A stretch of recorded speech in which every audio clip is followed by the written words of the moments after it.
Hello, Kannada ಗಂಡುಗಲಿ ವಾಟಾಳವ್ರ ಮಾತಾಡ್ತಿರೋದು. ಹೇಳಪ್ಪ. ನಮಸ್ಕಾರ, ನಾನು ತರೀಕೆರೆ ತಿಪ್ಪೇಶಿ ಮಾತಾಡ್ತಿರೋದು. ಒಂದು ಮೀಟಿಂಗ್ ಇದ್ದೀನಿ, 10 ನಿಮಿಷ ಬಿಟ್ಟು ಮಾಡು, 10 ನಿಮಿಷ ಬಿಟ್ಟು ಮಾಡು. Okay okay. ಬರ್ಸರ್ತಿ ನೇರ ಬರಲ್ಲ. ತಲೆ ಹರಟೆ ಒಬ್ರು ಬರ್ತಾರೆ ಸರ್. ಬರ್ಲಿ ಬರ್ಲಿ ಬರ್ಲಿ.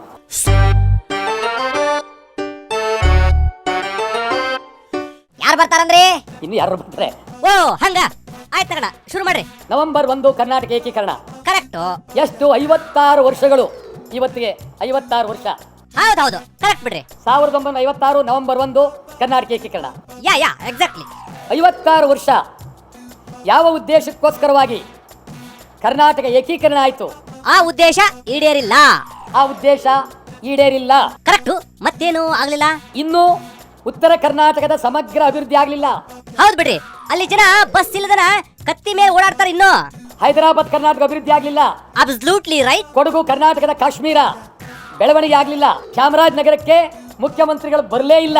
ಚಾಮರಾಜನಗರಕ್ಕೆ ಬಂದ್ರೆ ಕುರ್ಚಿ ಡಮಾರ್ ಆಗುತ್ತಂತ ಬಂದಿಲ್ಲ ಬಿಡ್ರಿ ಅವರು. ಗಡಿನಾಡಿನ ಸಂಬಂಧ ನಂಜುಂಡಪ್ಪ ವರದಿ ಸಮಗ್ರ ಜಾರಿಯಾಗಲಿಲ್ಲ. ಅದು ಇನ್ನು 1 ಶತಮಾನ ಕಳೆದ್ರು ಜಾರಿ ಆಗಲ್ ಬಿಡ್ರಿ. ಅಂದಾಗೆ ಈ ಬೆಳಗಾವಿ ಸುವರ್ಣಸೌಧ ಆಗಿದ್ದು ಯಾಕಂತ? ಸುವರ್ಣಸೌಧ ಆದದ್ದು ಬೆಳಗಾವಿ ಅಭಿವೃದ್ಧಿಗಾಗಿ. ಓಕೆ, ಮತ್ತ MAS ನವರ ಗೂಂಡಾಗಿರಿ ತಡೆಯೋದಕ್ಕೆ, ಮತ್ತ ಶಿವಸೇನೆಯವರ ಪುಂಡಾಟಿಕೆ ತಡೆಯೋದಕ್ಕೆ ಅಲ್ಲಿ ಸೌಧ ಆಯ್ತೆ ಹೊರತು 2 ಕರ್ನಾಟಕಕ್ಕಲ್ಲ. ಹೌದ್ ಬಿಡ್ರಿ, ನಿಮ್ಮ ಮಾತು ಕರೆಕ್ಟು. ಮತ್ತೆ ಈ ಕತ್ತೆಯವರು ಉಮೇಶ್ ಕತ್ತಿ ಅಂತವರು ಬೇಜವಾಬ್ದಾರಿಯಿಂದ ಮಾತಾಡ್ತಕ್ಕಂಥದ್ದು ಅತ್ಯಂತ ಹುಚ್ಚರ ಸಂತೆ. ಏನಂದ್ರಿ? ಅತ್ಯಂತ ಹುಚ್ಚರ ಸಂತೆ. ಓಹೋ, ಮತ್ತೆ ಶೆಟ್ರು ಯಾಕೆ ಸುಮ್ಮನದಾರಂತ? ಜಗದೀಶ್ ಶೆಟ್ಟರ್ ಬಹಳ ಅಲಿಗಿನಲ್ಲಿದ್ದಾರೆ. ಅವರ ಸಚಿವ ಸಂಪುಟದ ಸದಸ್ಯರು ನಾಲಿಗೆ ಭದ್ರ ಇಲ್ಲದೆ ಮಾತಾಡ್ತಾ ಇದ್ದಾರೆ. ಇದನ್ನೆಲ್ಲ ನೋಡಿ ನಿಮ್ಗೆ ಏನ್ ಅನಿಸುತ್ತೆ? ಇದೆಲ್ಲ ನೋಡಿದ್ರೆ ಇದು ಸಚಿವ ಸಂಪುಟವೇ ಅಥವಾ ಹುಚ್ಚ ಆಸ್ಪತ್ರೆ ಅನ್ನತಕ್ಕಂಥ ಪರಿಸ್ಥಿತಿ ನಿರ್ಮಾಣ ಆಗಿದೆ. ಬಾರಿ ಕರೆಕ್ಟ್ ಹೇಳಿದ್ರಿ. ಆ ದೃಷ್ಟಿಯಿಂದ ನೀವೇನ್ ಮಾಡ್ತೀರಿ? ಆ ದೃಷ್ಟಿಯಿಂದ ನಾವು ನವೆಂಬರ್ 1ನೇ ತಾರೀಕಿನಿಂದ ಇಡೀ ವರ್ಷ ನವ ಕರ್ನಾಟಕ ನಿರ್ಮಾಣಕ್ಕಾಗಿ, ನಂಜುಂಡಪ್ಪ ವರದಿ ಜಾರಿಗಾಗಿ, ಉತ್ತರ ಕರ್ನಾಟಕ ಅಭಿವೃದ್ಧಿಗಾಗಿ, ಹೈದರಾಬಾದ್ ಕರ್ನಾಟಕ ಬೆಳವಣಿಗೆಗಾಗಿ ಹಂತ ಹಂತವಾಗಿ ಹೋರಾಟ ಮಾಡ್ತೇವೆ. ಓಕೆರಪ್ಪ, ನಿಮ್ಮ ಹೋರಾಟಕ್ಕೆ ನಮ್ಮ ಬೆಂಬಲ ಇದೆ. ಸರಿ, ಇವಾಗ ಸ್ವಲ್ಪ ಪಾಲಿಟಿಕ್ಸ್ ಬಗ್ಗೆ ಮಾತಾಡೋಣ.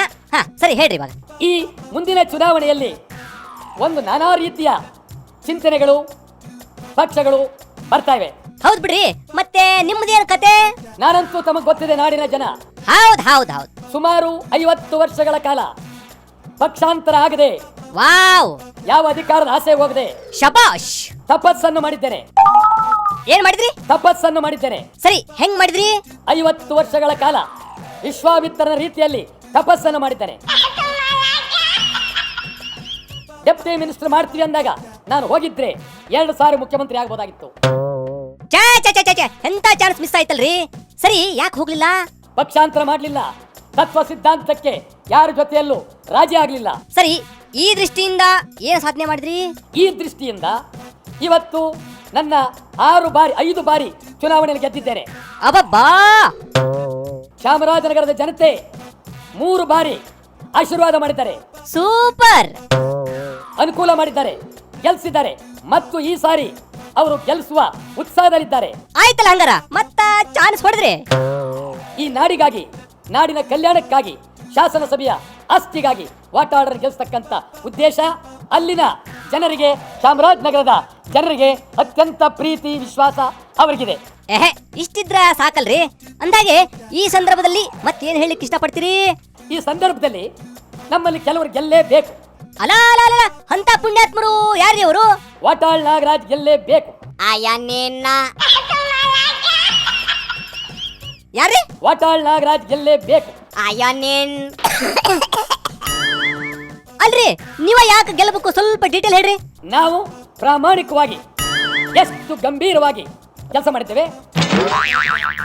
ಓ ಹಂಗ. ಸರಿ, ನೀವೇನು ಸಾಧನೆ ಮಾಡಿದ್ರಿ? ನಾನು 1 ದಿನ ಶಾಸನ ಸಭೆಗೆ ಗೈರಾಜಾಗಿಲ್ಲ. ವಾವ್, ಗ್ರೇಟ್ ಅಲ್ರಿ. ಸರಿಪ್ಪ, ಈ ದೃಷ್ಟಿಯಿಂದ ಯಾರೇನ್ ಮಾಡ್ಬೇಕು? ಈ ದೃಷ್ಟಿಯಿಂದ ರಾಷ್ಟ್ರೀಯ ಪಕ್ಷಗಳು ನಮ್ಮ ಈ ಅಭ್ಯರ್ಥಿಗಳ ಮೇಲೆ ಬೇರೆ ಅಭ್ಯರ್ಥಿಗಳನ್ನು ಹಾಕದೆ ಇವರು ಸುಲಭವಾಗಿ ಗೆದ್ದು ಶಾಸನ ಸಭೆಯ ಆಸ್ತಿ ಆಗೋದಕ್ಕೆ, ರಾಜ್ಯದ ಕಲ್ಯಾಣಕ್ಕೆ ನೀವೆಲ್ಲರೂ ಸಹಕಾರ ಮಾಡಬೇಕು ಅಂತೀರಿ ಒತ್ತಾಯ. ಓ ಹಂಗ, ಬಹಳ ಒಳ್ಳೇದಾಯ್ತು. ಮತ್ತೆ ಆಗ್ತಡ, ಇದೇ ಖುಷಿಗೆ ಹೊಡಿರಿ ಹಾಲ್ಗಿ.